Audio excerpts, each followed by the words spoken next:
John Macready made headlines during the early 1920s. Macready served as Justice of the Peace in Searchlight before World War I. After the war broke out, Macready joined the Army and entered the Air Service, where he broke many records as their chief test pilot. Well, he set the altitude record of 40,800 feet in an open cockpit airplane.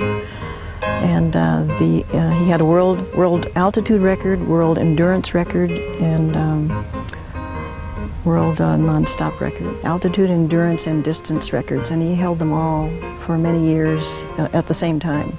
My father, John A. Macready, and Oakley Kelly were both stationed at McCook Field, Dayton, Ohio. 1920. Actually, this was in 1922 when they first got the idea of making a non-stop cross-country flight across the United States. Macready and Kelly didn't think anybody even knew what they were doing until they got over San Diego. And as they came in over San Diego, it was absolutely bedlam. There were people up on the tops of buildings. They were throwing sheets and hats and screaming and yelling, and here was this big crowd waiting for them to come in, and they didn't even circle though, because they were really low on fuel. And they landed, and they felt it was the beginning of commercial aviation because they had proved the feasibility of a non-stop flight across the United States.